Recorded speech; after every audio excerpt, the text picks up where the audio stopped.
উদ্যোগে উৎসর্গ স্বেচ্ছায় রক্তদান শিবির, দানের সেরা রক্তদান, রক্তদের প্রাণ বাঁচান, এই মহতি অনুষ্ঠানে এসে আপনাদের ভালো লাগছে।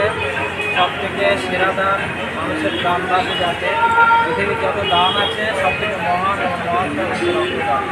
ফলে আজকে একটা সংযুক্ত রক্তদান মুর্শিদাবাদের দমকলে আগে বমের আওয়াজ শোনা যেত, সেখানে এখন রক্তদানের মাধ্যমে শান্তির আওয়াজ শোনা যাচ্ছে। একটা পরিবর্তন, আরও পরিবর্তন আসার জন্য আমরা দমকল থানা যারা পুলিশ সহযোগিতা শান্তি মেম্বার আছে, মুর্শিদাবাদ পুলিশ এবং দমকল থানা পুলিশ সবাই আলোচনা করে এই মহতি কর্মসূচি আজকে হচ্ছে।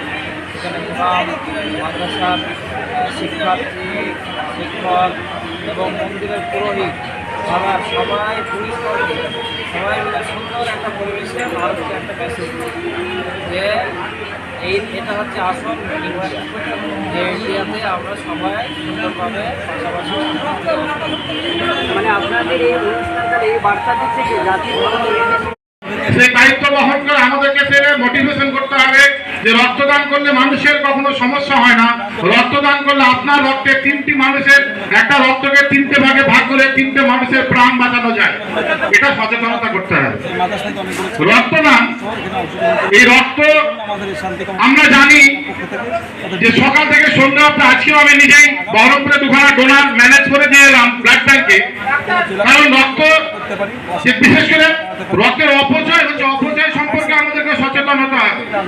কারণ থ্যালাসেমিয়া মানুষের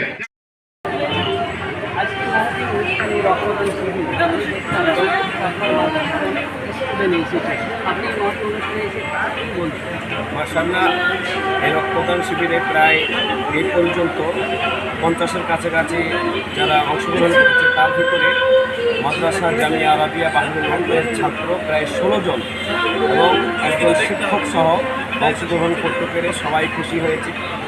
মানুষের প্রাণ বাঁচবে, মানুষ উপকৃত হবে, এই জন্য আমাদের ছাত্ররাও আগে এসছে এই রক্তদান শিবির। আচ্ছা, কিন্তু বলছে মাদ্রাসায় নাকি মাদ্রাসার শান্তি বার্তা মানুষের শিক্ষা দেওয়া হয় না। এই যে দেখছে একটি শান্তি সম্মেলন, এটি একটি মহৎ অনুষ্ঠান, গানের সেনা রক্তদান, রক্তের প্রাণ বাঁচে, এই মহৎ অনুষ্ঠান মাদ্রাসার ছাত্র কি বলবেন তাদের উপর? মাদ্রাসার ছাত্র এবং মাদ্রাসার শিক্ষক বা আলেমুলামারা এই সমস্ত ভালো কাজগুলো করে, বিশেষ করে মিডিয়ারা তুলে ধরে না, যার কারণে ভারতবর্ষে আজ এই পরিস্থিতি।